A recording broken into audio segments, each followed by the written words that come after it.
जय श्री कृष्ण। राधे राधे। श्री वल्लभना सर्वे लाडीला वैष्णवने जय श्री कृष्ण। श्री यशोदा उत्संग लालित गोपीओना प्यारा श्री राधाजीना लाडीला एवं वैष्णव वाला श्री ठाकुरजीना चरणों कोटि कोटि दंडवत प्रणाम। हवे वाला वैष्णव, आज हूँ श्रीनाथजी चरित्रामृत में रामदासजी विषे આપણે પ્રસંગ પુષ્ટિ પ્રસંગ ચર્ચા કરીશું। રામદાસજી, નિત્ય સવારે તમે ગોવિંદકુંડમાં સ્નાન કરીને જળનું એક પાત્ર ભરી લાવજો। શ્રી ગોવર્ધનનાથજીને એ જળથી સ્નાન કરાવી અંગવસ્ત્ર કરીને આજે અમે જેવી રીતે શૃંગાર કર્યો છે એવી રીતે શૃંગાર કરજો, એમ શ્રી ગુસાઈજી રામદાસજીને કહે છે।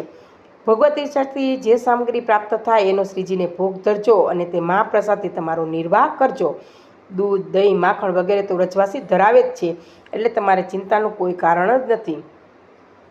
वળી પાંડેજી, श्री गोवर्धननाथजी अमारुं सर्वस्व छे, एक त्रिभुवनना नाथ छे, छतांय सेवा तो एमनी बाळ भावे ज करजो, कारण के करतुं अकर्तुं अन्यथा करतुं सर्व सामर्थ्ययुक्त छे के प्रसादी तो आरोगी लेशे, आम करी देशे एम नहीं मानवानुं। कारण के बाळ भाव नानकड़ुं बाळक आपणा घरमां होय અને આપણે જેવા લાડ લડાવી તેવા જ લાડ લડાવવાના છે તમારે હો। તમે બધાય બહારની સેવામાં તત્પર રહેજો, સાવધાન રહેજો। શ્રીજી જેમ પ્રસન્ન રહે તેમ જ કરજો। શ્રી દેવદમન તમારા સૌનું કલ્યાણ કરશે, એમના દર્શન કર્યા વિના તમે મહાપ્રસાદ નહીં લેતા। અને હા, નરો ક્યાં ગઈ છે જો તારે હો સમજ ગઈ મહારાજ, કચુબાત પ્રગટ રૂપનું નાચ રહીએ कही जाए, आपकी कृपा तो लाला के सुख प्राप्त होएगो, ऐसो ही करूँगी, आप निश्चिंत रहिए। हाँ, वो थोड़ो नटखट जरूर है, पर वो वाको संभाल लूँगी। नरोए मोघमમાં ઘણું બધું કહી નાખ્યું, એટલે કહે છે કે તે થોડો નટખટ છે, વાકો છે, પરંતુ એને હું સંભાળી લઈ છે, એમ નરોએ કહ્યું। अरे और कुंभनदास, ये लाला रसिक हूँ, गायन वादन नृत्य और अटपटी लीला के भारी शौकीन है। तासो इनको तुम कीर्तन करते सुनाई जाए रिझायो, तुमरी आडिसो ये आपू ही प्रसन्न रहेंगे और भक्तन की सुख पण प्रदान करेंगे। जय श्री आज्ञा कृपानाथ कहता कुंभनदासना कंठमांथी कीर्तननी सरवाणी वेवा लागी। रूप देखी नैना पलक लागे नहीं, गोवर्धन के अंग प्रति निरखी नैन मत रहत तही। कहारी कहो कछु कहत न आवे, चित चोरियो वे मांग दही। कुंभनदास प्रभु के मिलवे की सुंदर बात सखियन सेजू कही।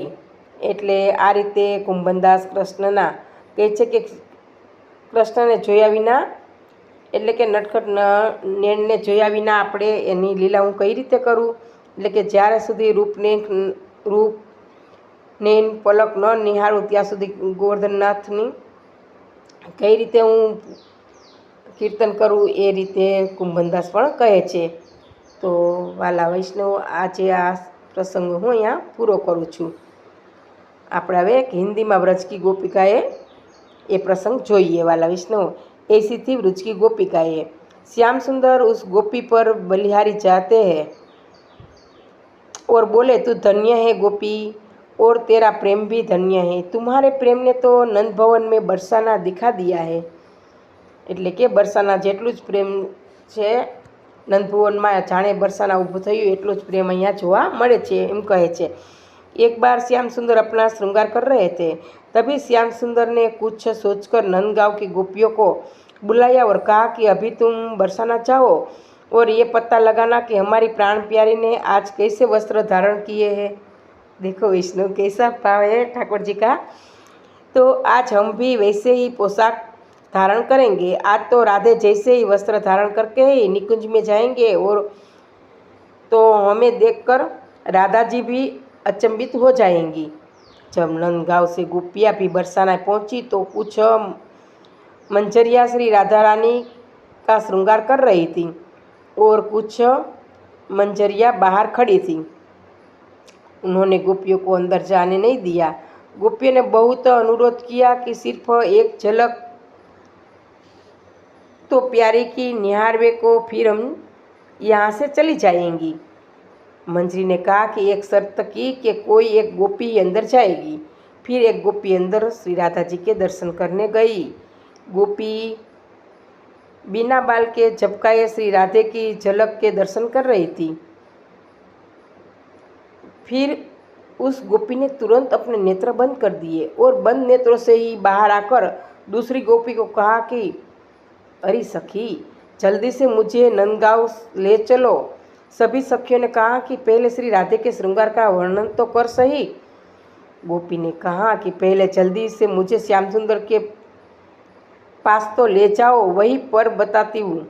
उस गोपी का हाथ पकड़कर सखिया नंद भवन में तो आई। जब सखिया नंदगांव पहुंची तो श्याम सुंदर ने पूछा कि कर लिए मेरी श्री राधे के दर्शन? अब जल्दी से मुझे बताओ, कैसे पोशाक धारण किए हैं, कितनी सुंदर लग रही थी मेरी प्यारी।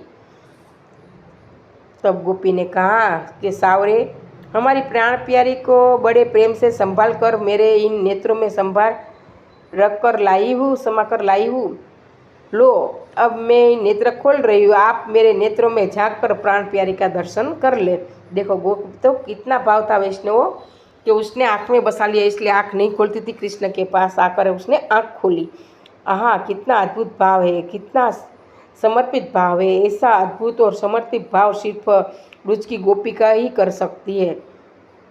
तब श्याम सुंदर ने उस गोपी के नैनों में झांका तो बरसाने में श्रृंगार करती हुई श्री राधे दिखाई दी। श्याम सुंदर अपनी प्राण प्यारी की झलक पाकर उस गोपी के नेत्रों में ही खोद गए। अपलक उस गोपी के नेत्रों में ही निहारते रहे। उसको भी ऐसे राधा रानी का नेत्रों में ही दर्शन किया। कृष्ण ने अपना श्रृंगार करना भी जैसे भूल गए, एक स्तंभ की तरह जैसे अचेतन ही हो गए। एक गोपी ने श्याम सुंदर को पुकारा तो वह चेतनवंत हुए।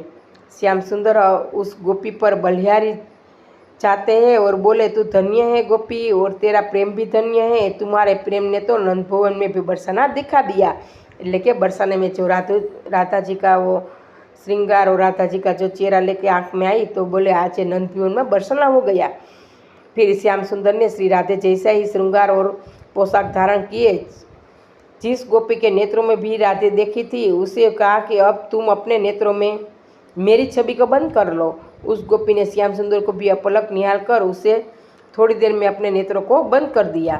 श्याम सुंदर ने एक और गोपी से कहा कि इस गोपी को निकुंज में ले जाओ, जहाँ श्री राधे बैठकर मेरा इंतजार कर रही है। वो राधे सखी अपना हाथ पकड़कर निकुंज में ले आई, जहाँ श्री राधे अपने श्याम सुंदर का इंतजार कर रही थी। नंदगांव की गोपियों को देखकर उनसे पूछा कि श्याम सुंदर कहाँ हैं। जिस गोपी के नेत्र बंद थे उसने कहा कि श्याम सुंदर तो मेरे नेत्रों में समा गए हैं। ऐसा कहकर उस गोपी ने अपने नेत्रों को जैसे ही खोला तो श्री राधे जी भी उसके नेत्रों में झांक कर अचंभित सी हो गई। उस गोपी के एक नेत्र में श्रृंगार करी हुई बरसाना में श्री राधे दिखाई दे रही थी और दूसरे नेत्र में श्रृंगार करते हुए नंदभवन में श्याम सुंदर दिखाई दे रहे थे। उस गोपी के दोनों नेत्रों में प्रिया प्रियतम दोनों दिखाई दे रहे थे। वाला विष्णु, देखो कितना भाव था उस गोपी में। तभी दूर से श्याम सुंदर अपनी बंसी की मधुर धुन बजाते हुए आते दिखे। दोनों एक दूसरे को देखकर अचंभित हो रहे हैं, क्योंकि जैसा श्रृंगार उस गोपी के नेत्रों में दिखाई दे रहा था वैसा ही श्रृंगार दोनों ने किया था। राधा जी उस गोपी को अपना हीरा जड़ित हार पहना देती है और आलिंगन करते हुए कहती है, तू धन्य है गोपी और तेरा प्रेम भी धन्य है। तूने तो अपने दोनों नेत्रों में मुझे और श्याम सुंदर दोनों को बसा लिया है। ये देखो वाला विष्णु, गोपी का भाव कितना था। ये प्रसंग पर से वाला विष्णु हमें ऐसी सीख मिलती है कि मन में पवित्र भावना हो तो किसी को भी अपने नेत्रों में बसाया जा सकता है। बस एक पवित्र भावना होनी चाहिए। तो इसके लिए तो पता नहीं कितना कितना करना पड़ता है, तो ही गोपी जैसा भाव आएगा। तो वाला विष्णु, आ બંને પ્રસંગ મારા અહીંયા પૂરા થાય છે અને આ પ્રસંગ કહેવામાં મારી કંઈ ભૂલ રહી ગઈ હોય, ક્ષતિ થઈ હોય તો પુષ્ટિ દાસીને ક્ષમા આપશો જી. સર્વે વાલા વિષ્ણુને જય શ્રી કૃષ્ણ, જય શ્રી કૃષ્ણ.